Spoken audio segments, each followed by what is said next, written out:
Hi, Tony Gorski here from the Dundee Township Historical Society.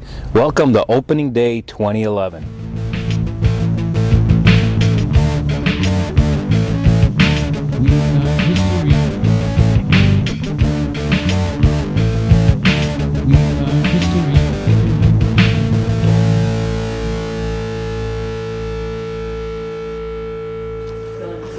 Thank you for coming today.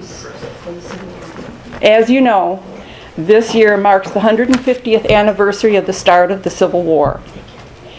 April 12, 1861, South Carolina seceded from the Union, and the United States of America ceased to exist. Fort Sumter was fired upon that day. It was the beginning of a 4-year upheaval that pitted friend against friend, tore families apart. Men and boys of 16 were called upon to go off to war to fight for the preservation of the Union. Many never returned to their homes and families. In those 4 years of war, boys were turned into men. They learned to fight and to survive. They also learned the language of the soldier. Today we welcome Jim Zingales, who will share some of the terms and phrases used during the time of the Great Rebellion.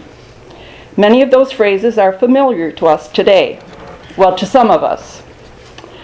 But are we aware that their origin comes from the time of the Civil War? Mr. Zingales is past camp commander of the Sons of the Union Veterans, an organization initially formed for sons of the members of the GAR, Civil War veterans. We are honored today to welcome Jim Zingales.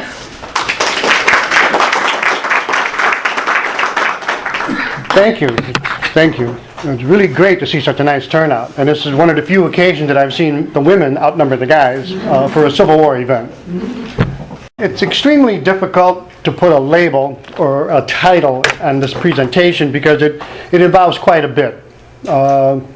There's Civil War sayings and things that we use today, and famous names and not so famous names. There's inventions and many things that have come out of the war that affect our lives today. Some things we use every day, we don't even know where they came from. The Civil War itself, of course, we all know, was a horrible, terrible time in our country. It was a time we fought other Americans right here in our own backyards. Over 620,000 people died as a result of that war. Over 1 million more were maimed for life. Over 1 million horses and mules were killed. It's just totally devastating if you try to put all those numbers together. And what did we learn from it? I'm not sure. But the legacy of the Civil War certainly lives on. And I have it here. This is a 3.5-year project. Civil War is the first modern war. What do I mean by that? It was the first war to have railroads for a major means of transporting troops and supplies. It was the first mobile siege artillery mounted on rail cars. The first extensive use of trenches and field fortifications. The first organized and systematic care for the wounded on the battlefield.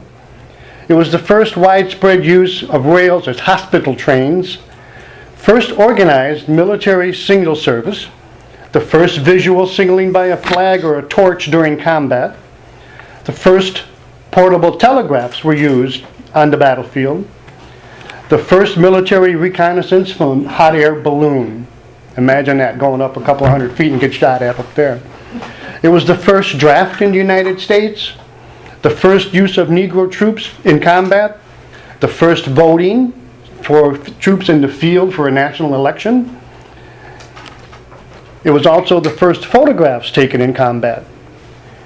There were photographs taken in the Crimean War in 1854, but they were studio cards.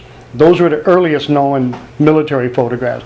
The Civil War was extensively photographed by Matthew Brady and his assistants. It was also the first time the Medal of Honor was awarded to a soldier. And that's just a warm-up, ladies and gentlemen. There's going to be a lot more coming.